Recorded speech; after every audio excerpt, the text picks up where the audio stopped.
Olá, eu sou a Michele. E eu sou o Zizo. E você está ouvindo o Mentes Divergentes, um podcast para mostrar que para ter uma mente divergente, você não precisa ser necessariamente neurodivergente.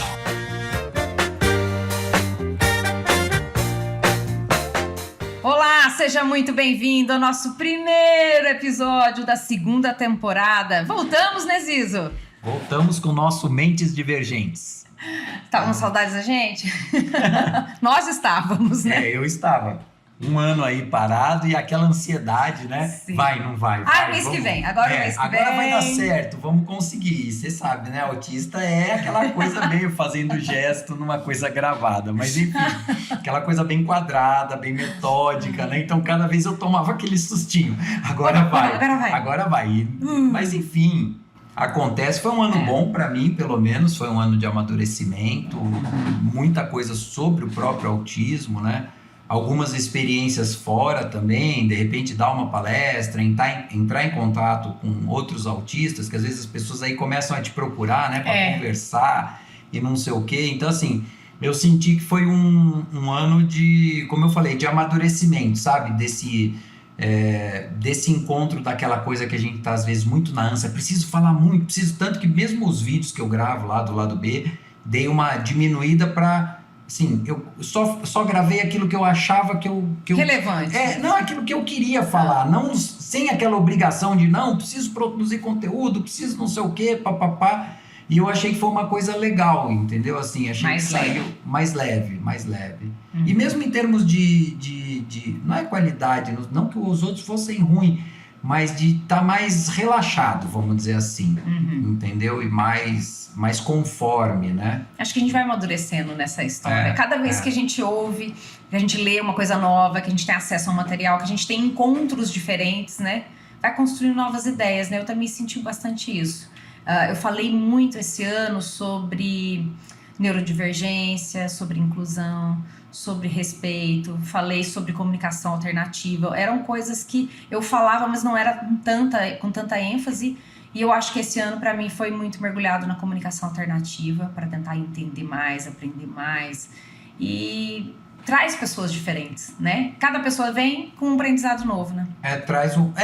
Eu mesmo, uma coisa que eu falei muito do ponto de vista do autista, né, que é uma coisa que eu aprendi com você, daquele binômio presumir competência e oferecer suporte. Não foi uma coisa que apareceu muito nas minhas falas, porque era uma coisa que eu mesmo estava, vamos assim, digerindo, né? Eu mesmo estava trabalhando com essa ideia de, que binômio complicado, né? Às vezes a gente fica muito preso naquela coisa, características do autismo, a minha história como autista, e às vezes a gente não se debruça no dia, assim, no viver, né? Exato. Eu tô vivendo como autista, e aí como que eu faço, né? E é dinâmico, né? Quando você pensa um negócio assim, quanto que de suporte que eu tenho, que eu necessito, ou preciso dar, ou preciso, né, no caso, e quanto que eu tenho para assumir competência. A pessoa aprendeu, mudou, o suporte mudou, a necessidade mudou, a demanda mudou, a situação é outra, a capacidade de autorregulação naquele momento é outra, pode voltar a precisar de um suporte que não precisava. Então, porque essa dinâmica é muito rica e é muito viva. Então dá pra... Por isso que eu até volto para aquele assunto, né? O TDAH vai lá, né? Aí, por exemplo, essa coisa da caixinha dos níveis de suporte. Ele é nível tanto de suporte. Tipo assim, o 2 é o do limbo, né? Porque o limbo é o irmão do meio. É o irmão do meio. Porque ele é 2, mas em que ponto, né? Eu não vejo isso com muita dificuldade. Que nem o meu laudo. O meu laudo, ele falou, você tirou 1.9. Por pouco você não é 2, não é nível 2 de suporte. Eu falei... Então, o que isso significa? Quer dizer que eu passei raspando o professor, né? Aí, outro dia também, a mãe de um autista adolescente me mandou um áudio desesperada. Mandou um vídeo, né? Falou, veja isso. Era um cara falando de que quando o autista nível 1 de suporte chega na adolescência, ele regride para o nível 2. Oh, meu Deus. Bom, regras absolutas. E o filho dela está entrando na faculdade e é óbvio que você sai de uma cidadezinha de interior micro, onde ele vive, vai para uma outra maior, fazer faculdade. Isso para qualquer ser humano é desafiador. É desafiador. E para autista é desestruturante. Ele vai ter que pegar transporte da prefeitura, pegar ônibus, quer dizer, é um conjunto. Eu falei, viu, calma. Primeiro que não existe isso, existem sim fases. Você pode transitar entre os níveis de suporte conforme. Por exemplo, eu vou envelhecendo, eu vou adquirindo novas habilidades, eu vou necessitando de menos suporte para determinadas coisas. Apesar de que aquelas coisas nucleares do autismo eu preciso de suporte sempre. Eu nunca vou ter habilidade social. Então sempre vou precisar de suporte, né? Para dar um exemplo. Minha comunicação ela é truncada, então eu sempre vou ter que ter atenção ou suporte externo nessa questão da comunicação. Né? Mas aí, se eu vou parar para pensar, você até deu um exemplo que me fez refletir sobre isso. Por exemplo, você, enquanto adulto, está envelhecendo. Hoje você não tem necessidade de suporte em AVD. Mas, em quem? em entidades de vida diária, em AVD. E aí, um idoso, como qualquer... Desculpa, gente. Porque às mas vezes é verdade, tem que traduzir. Eu tá não certo. sabia mesmo, não conhecia. Não, mas tem que traduzir, eu tô errada. E aí, o importante é assim, qualquer idoso que vai envelhecendo pode ter um nível de suporte mais substancial numa área que não tinha. Então, a gente fica muito fechado na área do autismo e fica naquela coisa do caixotinho do autista. Me perguntaram 400 vezes, Michele, qual que é o nível de suporte do Davi? Primeiro que eu faço assim, a vontade de bocejar, mas aí eu digo, olha, vamos pensar o seguinte, o Davi, ele tem um suporte, quando ele está regulado, ele tem um suporte mínimo para comunicação dentro de algumas coisas que ele domina. Então ele fala, mamãe, liga a TV, por favor, muda, patati patatá. Ele vai lá, ele contigo. Então assim, o nível de suporte dele seria um 2, tá bom. De repente, ele se não está autorregulado, ele não consegue falar absolutamente nada. Então esse nível de suporte não é 2. Ele mudou, porque a capacidade autonômica dele de autorregulação impactou a habilidade que ele tem ali. A mesma coisa para o nível 3 de suporte. O Davi tem um nível 3 de suporte, vamos supor, para poder subir e abaixar a própria calça para o banheiro. Porque é uma habilidade motora e ele tem dispraxia, que é uma coisa associada ao autismo. Então, vamos pensar se quando as pessoas ficam falando essa coisa do nível de suporte nessas caixinhas, né? Não, no nível 1, não, ele é muito leve, Gente, o índice de suicídio no nível 1, vamos comentar. Exato. Não, Quanto que é leve, pelo amor de Deus? As pessoas esquecem que a gente continua autista. Mas, por exemplo, o nível de suporte que eu demandei enquanto eu tinha uma comorbidade, que no caso uma depressão clínica, era completamente diferente, porque eu dependia de suporte por conta da depressão e por conta de estar vivendo uma depressão sendo autista, né? Recentemente, lá em casa, minha esposa ano passado começou a fazer uma outra faculdade e agora esse ano ela entrou no estágio. Para autista, entendeu? Eu tinha ela em casa bastante tempo. E de repente, porque eu trabalho muito de home office, e de repente ela some de casa. E muitas tarefas eu tive que começar a fazer. E aí muda a minha rotina completamente. Ao mesmo tempo que dá uma sensação de vazio. Quer dizer, então eu me senti ao mesmo tempo sobrecarregado e ao mesmo tempo abandonado. Meu nível de estresse voltou a ser lá em cima, voltei a estourar muito facilmente. Meu limiar para barulho, para cheiro, que eu sou muito sensível para olfato, aí piora tudo, aí você fica assim, entendeu? Dá uma desorganização, aí você fala regredir de nível de suporte. Exato. Nesse caso, sim, demandei um pouco mais de suporte, agora a coisa tá mais ou menos equilibrada. E não é tão dinâmico. E é dinâmico porque o ser humano é dinâmico. A vida é um ciclo. Eu tenho muita preocupação porque as mães falam assim, às vezes me mandam mensagem falando assim, Michele, meu filho recebeu o diagnóstico, tem 2 anos e meio, de nível 3 de suporte. Eu falo, calma. E quantas crianças de 2 anos e meio não são nível 3 de suporte? Exatamente. Eu sempre dou esse exemplo. O cara fala, uma criança de 1 ano e meio. Cara, todas as crianças de 1 ano e meio fazem cocô e xixi na calça. Então, sabe, todas. Eu tenho muita preocupação esse engessamento do ser humano, sabe? Bota tudo na caixinha, organiza, tica, pontua. E você pega e só olha para o autismo. E isso é uma coisa que também eu canso de falar. Nós somos seres humanos completos. Outro dia, eu não lembro, acho que foi com você que eu comentei, não lembro. Eu falei, você tem um casal se separando. A criança vai mudar de comportamento? A criança vai se angustiar, vai não sei o quê? Então, se isso acontece na família de um autista, não é o autismo dele, é essa situação familiar. É a ecossistema. avó morreu, a vozinha que cuidava, só pelo fato... Mudou de escola. Mudou de escola. Quer dizer, são coisas que são desorganizadoras para qualquer ser humano. Então, às vezes, mas é o autismo, aí se eu fizer não sei o quê, se eu der uma dieta especial, se eu der um remedinho, ou se eu fizer a técnica não sei das quantas... Se eu treinar ele a ficar paradinho ali, ó, fica quietinho aí, até passar o nervoso. Você fala, cara, é assim que você ensina os outros? Não é? Quem não é autista é assim que você ensina? Você vai lá e fala assim, agora nós vamos... Ó, já que você tá muito nervoso, vamos treinar um comportamento, vamos ensinar escovar dente. Você taca a escova na cabeça da pessoa. Não, porque você tá nervoso com outras coisas, aí entendeu? Você tá angustiado. O resultado, a manifestação daquelas coisas que estão acontecendo, a pessoa está com comportamento inadequado. Tá bom. Por quê? E primeiro que autista é inadequado sempre. Sempre. Nunca vai ter o selo de qualidade de ótimo. Não, ótimo, né? Comportamento, é o que eu falei agora há pouco. Eu eternamente vou ser desconforme as regras sociais. E muitos pais não aceitam isso, é muito difícil. É muito difícil. Muitos pais e muitos profissionais. Porque é uma linha de chegada que nunca chega. Exato. Nunca chega. Ele tem a característica única dele, que precisa ser respeitada. Mas aí, voltando, quando tem essa questão de dizer, vamos consertar esse comportamento aqui, eu li uma frase hoje que para mim fez assim, exatamente tradução daquilo que eu acredito. Quem disse que um bom comportamento é sinônimo de saúde mental? Sinônimo de saúde mental não é só bom comportamento. A pessoa pode estar passando por um desafio muito grande.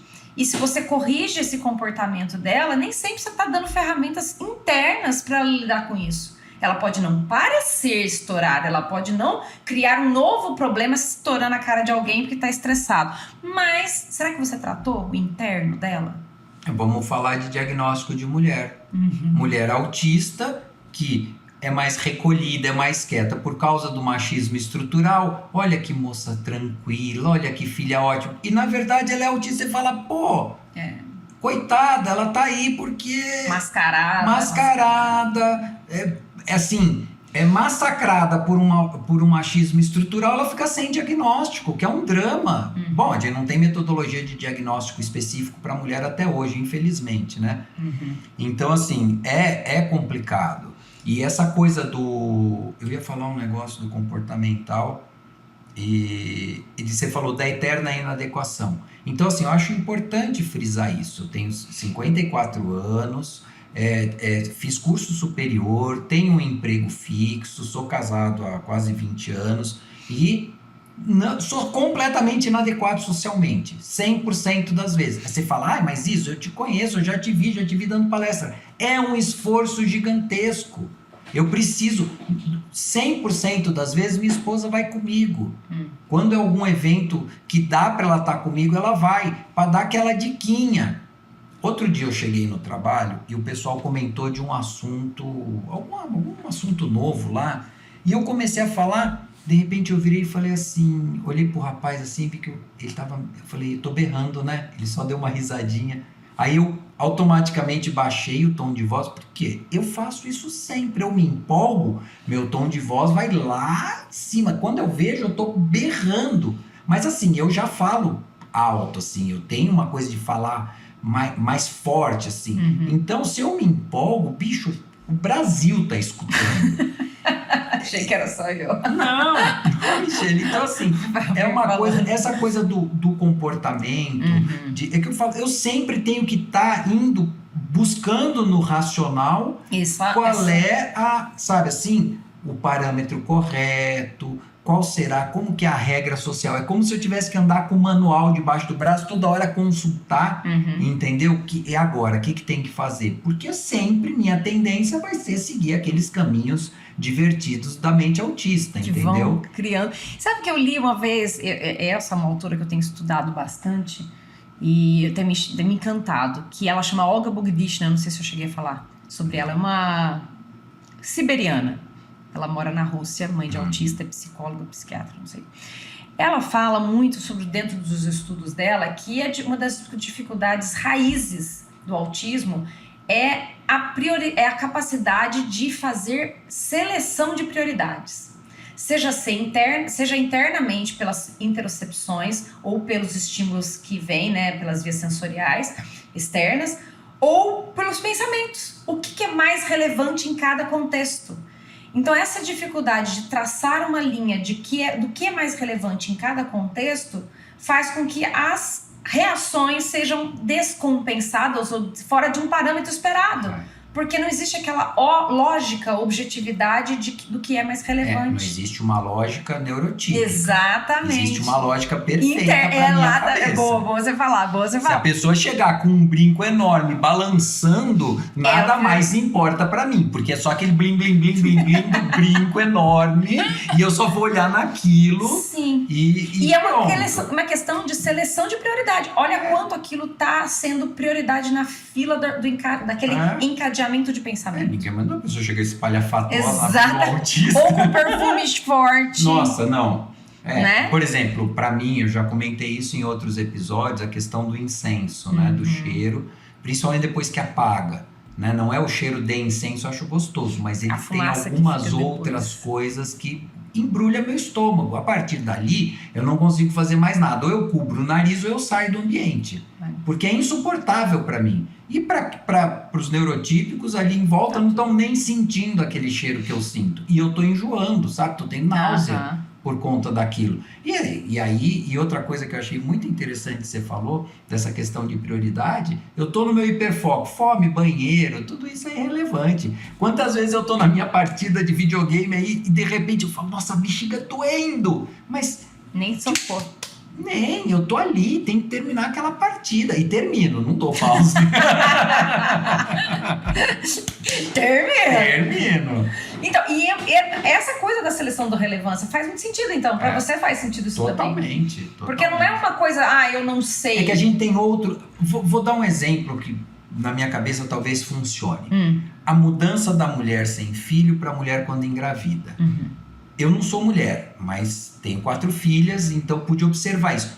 É natural que haja uma mudança, e todas as mulheres que eu conversei de primeiro filho relatam isso, de que há uma mudança completa de valores. Né? O que era importante antes, agora é outra coisa. Prioridades. Outras prioridades, é visceral, é hormonal, já li a respeito. Né? Então há uma reformulação de valores. E aí é que eu acho que entra em conflito, aí voltando para o nosso tema, porque a gente autista tem uma escala de valores e os neurotípicos têm outra.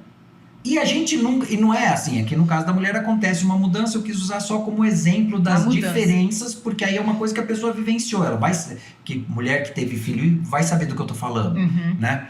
E o que eu quero dizer é, a gente nasce já, vamos dizer assim, é como se os neurotípicos fossem a mãe sem filho e os autistas fossem a mãe depois do primeiro filho. Então eu já tô com essa escala totalmente diferente, e aí a pessoa fica me olhando e fala, cara, viu, sossegadinho, eu não vou usar a sua escala de valores porque ela não faz o menor sentido para mim. Então, por exemplo, esses tempos aí, minha filha a caçula na pré-adolescência, maquiagem, skincare, eu falo, sua pele tem 12 anos de idade, nada aí tá estragado, não tem que gastar química nenhuma, é bobagem, é picadinha. Então na minha cabeça autista é uma agressão. E para ela e para a mãe é aquele momentinho delas, e ela vai com a irmã e compra aquelas máscaras e põe e fica com aquele... Eu falo, gente, não é lógico, esse rosto, essa pele não precisa disso. Você entendeu? Quer dizer, para mim é quase violento. E elas ficam indignadas. Por que você tá tão nervoso? Eu falo, porque não serve pra nada. E aí, entendeu? Então eu falo, a escala... E são lógicas diferentes. Lógicas de valor, diferentes, valores pontos diferentes. De vista, né? E como fazer essa criança? Quando é uma criança autista? Como construir com ela? As pessoas, a impressão que eu tenho é que as pessoas querem construir essa lógica neurotípica numa cabeça que não é programada dessa forma. Respeito, você tem que respeitar o outro, cara. Inclusão começa com respeito pelo outro. Vamos dizer assim, eu tenho que ter a honestidade de assumir a minha ignorância. Eu não sei. Michele, eu não te conheço. Né? A gente tá pode anos... te ajudar? Eu não sei o que se passa dentro de você. Eu não sei em que momento você tá da sua vida. Não é uma coisa de respeito? Sim, né? sim. Então, pô, eu tô ali com uma criança que tem um cérebro diferente do meu. Eu, no mínimo, tenho que me interessar, ter a curiosidade, uma curiosidade quase científica de o que será que ele precisa, o que para ele é importante, entendeu? Pode ser que uma pessoa ache que montar uma nave do Star Wars não é uma coisa importante. Eu realizei recentemente um sonho de uma vida inteira de conseguir montar uma Millennium Falcon. Quem não sabe que vai pesquisar. É linda, eu vi, ficou muito show, hein? Sabe, e eu gastei dias e horas ali para fazer os detalhes, para envelhecer, e aquilo para mim foi extremamente importante, como eu falei agora há pouco, nesse período de grande desestruturação emocional, de autorregulação por causa dessa história do estágio da minha esposa, tal, das ausências. Então, essa nave para mim foi importantíssima, eu ficar horas ali com um pincel. Às vezes eu ia pintar um detalhe, eu pegava palito de dente, ia lá, molhava o palito de dente para fazer o detalhezinho. Não é porque para mim aí fechar nesse foco, aquilo me regulou. Então alguém vai olhar e falar, nossa, mas que bobagem. Mas para mim, então, poxa, se eu hiperfoco, se naquele momento para aquela criança ficar ali com duas pecinhas, botando uma do lado da outra, pô, vamos tentar, ou pelo menos acolher que aquilo é relevante para aquela pessoa. Exato. E a pessoa fica assim, não, mas a gente não pode deixar porque ela tem que aprender. Só que eu sempre falo, como a gente tem que abrir essa cabeça com relação ao que é aprender. Nem é todo mundo que aprende da mesma forma, são todas as crianças que precisam dos mesmos pré-requisitos na mesma ordem. E é muito isso, não, mas eu vou deixar ela ficar com a revista da Mônica na aula, ela não vai prestar atenção. Eu ouço muito isso, direto, vários exemplos desse tipo. Eu falo, quem falou que não? Porque ela não precisa olhar para aprender, muitas vezes ela tá ouvindo, ela só tá se autorregulando. Até porque olhar é cansativo demais. Bloqueia uma entrada, né? E foca nas outras. É. E deixa acontecer as coisas. Eu vejo essa rigidez. As pessoas querem pegar a criança neurotípica, o desenvolvimento passo a passo da criança neurotípica, os marcos de desenvolvimento, tudo bem, são referências importantes, beleza. Eles querem pegar esses mesmos marcos e colocar numa criança neuroatípica, com cérebro que funciona numa ordem diferente. Tem uma certa limite. Eu já sou crítico desse negócio pro neurotípico, né? Em termos de educação, no sentido de educação formal, eu sou muito mais construtivista do que o sistema de ensino regular. Então eu sempre acreditei nisso, de você construir aquele conhecimento, de você levar a criança a se interessar. Olha que legal que é aprender isso. Não, olha, agora vamos aprender divisão. E aí você fica sofrendo, arrancando os cabelos, porque aquilo não tem o menor nexo. No número, né? E no número. Tudo é no papel, ele não é abstrato, nem... abstrato. Imagina uma criança de lá, seus 8 anos, 9 anos, aprendendo uma coisa completamente abstrata como número. Eu nunca vi um professor pegar um bolo ou uma pizza numa aula de fração. É a coisa mais simples do mundo. Sim, você levar um bolinho de padaria e falar tridimensional, metade, pega esse pedaço. dá um pedaço para cada um, come agora, dividimos, 1/12 para cada um, pronto, você visualiza, você materializa aquilo ali. Então não é nem falar de autista. Exato. Porque quando eu tô falando isso, porque quando eu fui ensinar essa parte, matemática, é pecinha de Lego, é bolo, é bolachinha, pãozinho que você pica. Quer dizer, você tem que trazer aquilo pro concreto. Se eu falo, me dá metade desse pão, eu tô falando de fração. E é uma coisa do dia a dia da criança. Acontece no café da manhã, me dá metade dessa fatia. O que quer dizer metade? Metade, tá. Aí você vai pra matemática. Né? Mas isso sou eu viajando aqui. Não, porque Mas assim... faz sentido. Porque eu quero dizer, Michele, é que assim... As pessoas criam 1 bilhão de regras para criança autista. Esse é o ponto. Que não tem que existir nem pro neurotípico. Entendeu? Eu falo, E por que E aquilo de reduzir tudo ao autismo. Então, se eu conseguir que esse autista tenha comportamentos... Então, eu falei, cara, me erra. Porque eu não consigo. Se eu me empolgo, outro dia eu fui numa festa lá, no clube até... e tal, chegou lá no fim da festa, carnavalzão, né? Tinha umas toalhas coloridas. Eu e meu amigo pegamos, fizemos umas capas, demos um nó assim, e pai dançando. Eu não tinha bebido, não, sinto meio as duas, mas não tava bêbado, isso que eu quero dizer. E na maior alegria lá, eu olhei as fotos, falei, cara, você é muito autista, né? Quem que pega a toalha na mesa e se enrola pra fazer, sabe assim? Tipo, não tinha fantasia, foi a toalha da mesa mesmo. Você entende? Assim, eu falo, é um funcionamento eu nunca vou me adequar. E essa preocupação... Entendeu? Minha reação instintiva, é isso que eu quero dizer. Minha reação instintiva vi um pano colorido, estou num carnaval, vou fazer uma fantasia. E fez sentido na tua construção. E o que eu vejo, às vezes, quando a gente fala sobre isso, a pessoa virar e falar assim, não, mas o nível 3 de suporte... Tem agressão e heteroagressão e autoagressão, a gente precisa corrigir esse comportamento. Aí eu sempre falo, gente, pelo amor de Deus, vamos lá. Corrigir um comportamento de autolesão ou heterolesão é apagar o incêndio. Nós não somos bombeiros só de apagar incêndio, a gente tem que trabalhar com brigada de incêndio, a gente tem que prevenir esse incêndio. Exatamente. Olhar para essa criança e dar recurso de comunicação, validar, dar suporte emocional para ela se autorregular, respeitar quem ela é.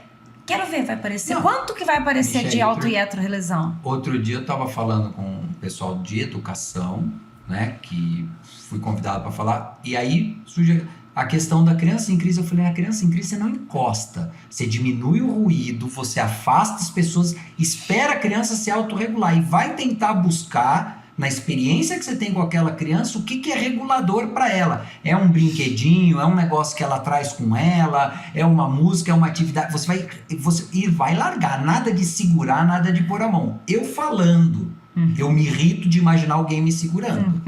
Eu sou adulto nível 1 de suporte. Então, só tira a mão. Botou a mão em mim, já sai. Imagina se eu, criança, tendo uma crise, as pessoas vêm, amontou em cima de mim e começam a me segurar. Aí eu não vou dar porrada em todo mundo? Exato. E aí o problema é ele. Vamos falar de aumentar o remédio. Vamos falar de neurotipo. Quem nunca assistiu essas cenas horríveis de briga de futebol, que um cara vai segurar o outro e o cara que tá querendo bater vai bate em quem tá segurando. Mas pro neurotípico... Pode. Ele só estava nervoso. Ele estava muito nervoso, o calor, o time dele perdeu, o juiz roubou, sei lá o quê. Nada justifica. Mas o autismo não é o autista. Exato, é o comportamento. É inadequado o comportamento neurotípico que está batendo nos outros, obviamente que é. Mas o que eu quero dizer é que no limite, qualquer pessoa chega a isso. O nosso limite é um pouco antes. E aí, então não adianta, não adianta eu querer domar. Leão, vou lá domar, dar uma chibatada, e módulo. Não, eu tenho que evitar a crise, cara. E aí essa raiz, mesmo que você falou, se uma pessoa neurotípica que tem toda essa questão de funcionamento social, né, de regras, adequação, ele é capaz de sair do escopo e perder essa capacidade de autorregulação, porque cargas d'água o autista não pode. E criança, exatamente. Tem que lembrar. Ele é agressivo. Então, toda vez que alguém diz que uma criança é agressiva, eu sempre olho pra cara de quem tá falando e falo, me conte mais sobre a sua rigidez, né? Me conte mais sobre a sua falta de respeito com os limites que ela já te deixou claro. Você grita com essa criança? Você estressa essa criança? Nenhuma agressão é do nada. Nenhuma agressão é do nada. Se é uma agressão do nada, não é autismo. É alguma outra coisa que está acontecendo. Uma dor de ouvido insuportável, um incômodo gastrointestinal insuportável, uma coceira que eu não consigo nem saber de onde vem, porque a interocepção confunde tudo. Mas não é o autismo em si que precisa de um comportamento para domar. Então, eu acho que de tudo que a gente falou, o que pega são as regras só valerem pro autismo. O autismo tem que ser consertado e padronizado, corrigido. O neurotípico, ele tava nervoso. A criança, ela vai aprender. Vamos encaixotar. Meu filhinho jamais faria isso. Meu filhinho. Não existe, ninguém faz bullying. Só tem quem sofre bullying. Quem faz o bullying não existe. É um fantasma nas escolas. É só a pessoa que sofreu o bullying que existe. Quem faz meu filho, imagina que meu filho faz Aí isso. você vai ver o pai faz bullying com a criança. É o dia bom, inteiro. isso aí é outra. Aí a gente vai. Nossa, nós tocamos tanto assunto Tanto aqui. assunto, mas gente, sabe o que é? A gente tá aquecendo. Trazendo de novo esse revival de quanta coisa ficou guardada, quanta coisa pra poder falar. E a gente tem... Nesse mesmo episódio, a gente tocou tantos temas que agora a gente vai ter que dividir. Sim. Vamos falar um pouquinho Começar a de falar um cada um. Né? Sim, senhora. Então fique conosco aqui e faça companhia pro próximo episódio do Mentes Divergentes.